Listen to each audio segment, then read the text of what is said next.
Kasba TV, হৃদয়ে বাংলা। শিরোনাম নিয়ে সাথে আছি আমি ফারজানা রূপা। ব্রাহ্মণবাড়িয়ায় চাঁদা না দেওয়ায় ব্যবসায়ীর উপর হামলা, নির্মাণ কাজে বাধা। ব্রাহ্মণবাড়িয়া প্রতিনিধি।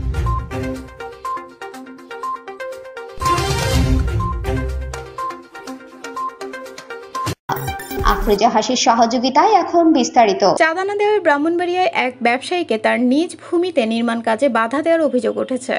ঘটনাটি ঘটেছে শহরের পূর্ব মেড্ডা এলাকায়। এই ঘটনায় ভুক্তভোগী ছোট্ট মিয়া সদর মডেল থানায় একটি অভিযোগ দিয়েছেন। অভিযোগে উল্লেখ করা হয়, মোটা অঙ্কের টাকা চাঁদা না দেওয়ায় তাকে মারধর এবং শারীরিকভাবে লাঞ্ছিত করা হয়। অভিযুক্তরা হলেন মেড্ডা এলাকার কবির মিয়া, শাফি মিয়া, রমজান মিয়া, উজ্জ্বল মিয়া, কালো মিয়া, নূর ইসলাম সহ অজ্ঞাত আরও 7 থেকে 8 জন। অভিযোগ সূত্রে জানা যায়, জেলা শহরের পূর্ব মেড্ডা এলাকায় ছোট্ট মিয়ার ক্রয়কৃত 9.5 শতক জায়গা রয়েছে। গত 31 আগস্ট সকালে ক্রয়কৃত জায়গায় সীমানা প্রাচীর নির্মাণ কাজ করতে গেলে একই এলাকার কবির, রমজান গংরা তার কাছে মোটা অঙ্কের টাকা চাঁদা দাবি করে।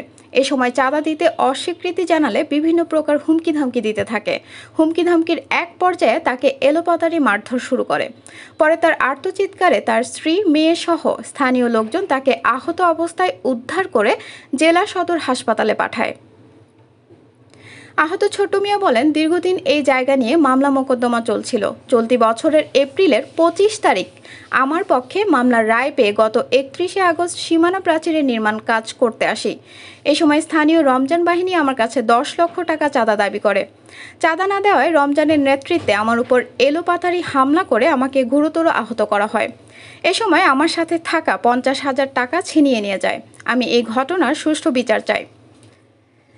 ব্রাহ্মণবাড়িয়া পৌরসভার 2 নং ওয়ার্ড কাউন্সিলর শেখ মোহাম্মদ মাহফুজ বলেন, রমজান বাহিনী তার ছেলে ভাতিজাকে নিয়ে এলাকায় বিভিন্ন সময় মানুষকে হয়রানি করে আসছে। সম্প্রতি ছোট্ট মিয়া তার নিজ মালিকানাধীন জায়গায় বাউন্ডারি করতে গেলে রমজান ও তার লোকজন চাঁদা দাবি করে এবং নির্মাণ কাজে বাধা দেওয়ার চেষ্টা করে এবং তাকে মারধর করে। এ বিষয়ে ব্রাহ্মণবাড়িয়া সদর থানার ভারপ্রাপ্ত কর্মকর্তা মোহাম্মদ মোজাফর হোসেন বলেন, একটি অভিযোগ পেয়েছি, তদন্ত সাপেক্ষে ব্যবস্থা নেওয়া হবে। আমি কাজের নামার পরে আমার এলোপাতাড়িভাবে রমজানের নেতৃত্বে, রমজানের ছোট ভাই রমজান এবং কবির এবং শাফি এবং রমজানের পুত উজ্জ্বল এবং রমজানের ভাই শফিক, এরা আরও এলোপাতাড়ি আরও অনেক লোক ছিল, এলোপাতাড়ি মারধর করছে। আমার বড় মেয়েটা ছিল, আমার ওয়াইফ ছিল, আমার বাড়ি এখানে, এদের উপর আক্রমণ করছে। আমার এই দেখেন শার্ট এবং পাঞ্জাবি সিরাকি করছে। কারণটা হইলো এরা চাইতেছে আমার কাছে চান্দা, এখানে তুমি এই কাজ করলে 10 লাখ টাকা চান্দা দিতে হবে, আমরা এলাকাতে পাইয়া থাকি। আমি কিছু না, আমি তো এই এলাকারই সন্তান, আমি তোমাদেরকে চান্দা দিব কেন? হ্যাঁ, যাওয়ার সময় হুমকি দিছে আমার মারে লেবো, আমার বাসার নিচে এরা সবসময় বসে আড্ডা মারে, কত মারলামও কেউ দেখবে না। রমজান ভাই না একদম দীর্ঘদিন ধরে করে করছে, তার 2টা বাতিজা আছে, একটা ছেলে আছে।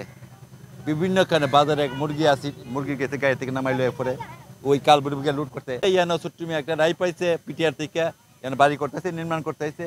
তার দ্বারা কালকা বসে খুঁজছি, 2 দিন আগে খুঁজছি, ছাতা দাবি করছে। কত ছাতা দাবি করছে এটা জানি না। সকালে ঘুমতে উঠছি, পরে আমার একটা ফোন দিচ্ছে যে একটা গাজ্জাম হয়েছে, মারামারি করতে, ছোট্ট মেয়ে ঘরেতে টলিয়ে গেছে গা, এগুলো শুনছি। আয়ও সত্যতা। কসবা টিভির সংবাদের সাথে থাকার জন্য ধন্যবাদ জানাচ্ছি। পরবর্তী সংবাদ পেতে আমাদের চ্যানেলটি সাবস্ক্রাইব করে রাখুন।